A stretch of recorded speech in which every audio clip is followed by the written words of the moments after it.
Bienvenidos a su canal Viviendo con el Miedo.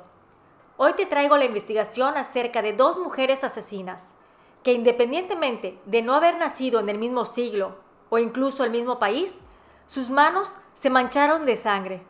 Se me hizo muy interesante y me di a la tarea de investigar un poco más. Podemos constatar cómo en un momento de locura las personas son capaces de todo. Al terminar de escuchar las dos historias, te darás cuenta que tuvieron un común denominador y es por eso que la justicia ha mejorado con el paso de los años. Quédate conmigo para platicarte cómo vivieron con el miedo. Viviendo con el miedo presenta Lizzie Borden, también conocida como la asesina del hacha. Nació en Fall River, Massachusetts, Estados Unidos en el año de 1860. Su padre era un hombre de negocios, con propiedades y una posición económica estable. Su madre falleció en el año de 1863, cuando ella tenía apenas 3 años de edad. Su padre se volvió a casar a los 2 años de haber enviudado, con Abby Durfee Gray, pero no tenían una buena relación con su madrastra, tanto ella como su hermana Emma, la cual le llevaba 9 años. Pensaban que aquella mujer era muy interesada y grosera, y a pesar de que fue su madrastra por 28 años, jamás tuvieron una buena convivencia. El 4 de agosto de 1892, Andrew Borden y su esposa fueron asesinados con un objeto afilado, probablemente un hacha, en su casa. Las únicas personas presentes en la residencia familiar en aquel momento eran Lizzie y la servidumbre. Emma se encontraba de visita en casa de unos amigos, por lo que la única sospechosa en el caso criminal era la hija menor. Aquella mañana, Andrew había ido al banco y a la oficina de correos. Regresó a su casa como a las 10:45 de la mañana. Aproximadamente media hora después, su hija Lizzie descubrió su cadáver. Según el testimonio de Bridget Sullivan, la servidumbre, dijo que a las 11 de la mañana escuchó a Lizzie gritar que alguien había matado a su padre. El cuerpo del señor Borden estaba recostado en el sofá del salón. Cuando amigos y vecinos, atraídos por los gritos, llegaron para tranquilizar a Lizzie, la servidumbre y una vecina descubrieron en la habitación de invitados del primer piso el cuerpo inerte de Abby Borden, madrastra de Lizzie, cuyo cráneo también había sido golpeado numerosas veces con un objeto afilado. Lizzie fue detenida el 11 de agosto y su juicio comenzó 10 meses después.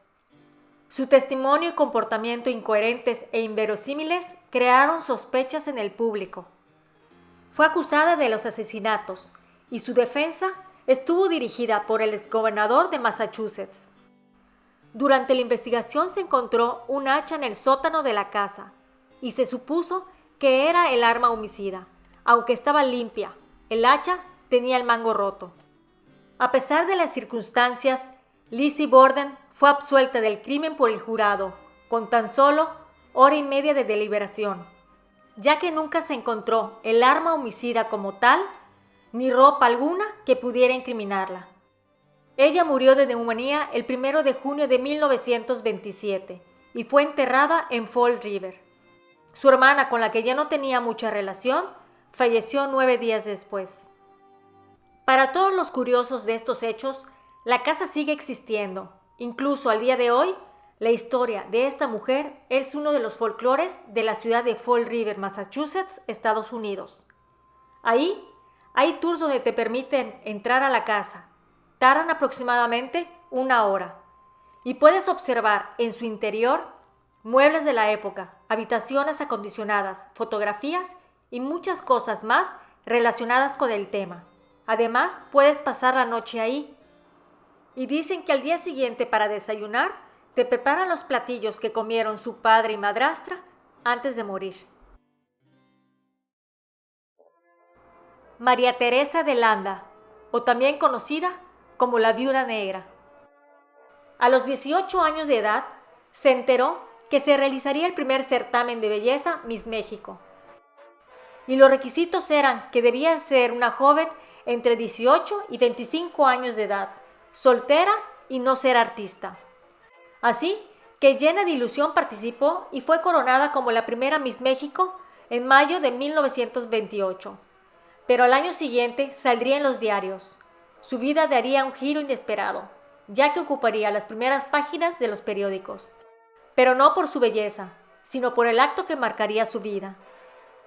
Su esposo era un general de la Revolución de 34 años de edad, llamado Moisés Vidal, el cual era muy machista, incluso para los estándares de la época.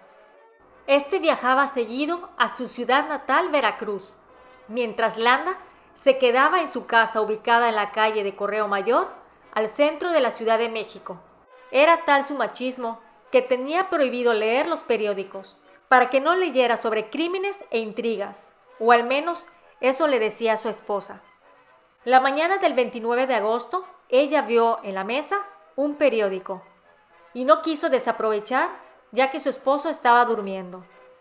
Lo abrió para leer y enterarse de algunas noticias, pero su mundo se derrumbó al ver una publicación donde su esposo estaba siendo acusado de bigamia por su esposa María Teresa, pero no con el apellido de Landa, sino Errejón. Ahora sabemos por qué no quería que María Teresa leyera los periódicos. Resultó que el general se había casado con otra mujer en Veracruz en el año de 1923 y además tenía 2 hijos con ella. Como dato curioso, ambas mujeres se llamaban María Teresa. Landa, al reclamarle a este acerca del hecho, él firmemente lo negaba, pero en un momento de locura tomó un arma que estaba en una mesita y le disparó en 6 ocasiones. Después intentó quitarse la vida, pero no lo logró, puesto que el arma ya no tenía balas. Contrató a un buen abogado que la defendió. Su juicio se dio en el mes de noviembre del mismo año y fue de carácter público.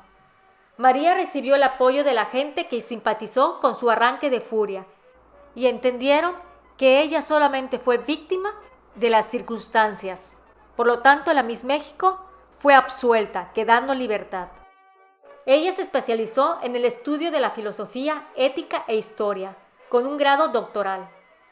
Dio clases en preparatorias de la Universidad Nacional Autónoma de México hasta su retiro en 1986. Finalmente falleció en el año de 1992. Todos los datos conocidos fueron gracias a la doctora Rebecca Monroy, quien los publicó en su libro María Teresa de Landa, una Miss que no vio el universo. Nos escuchamos pronto. ¿Y tú? ¿Vives con el miedo?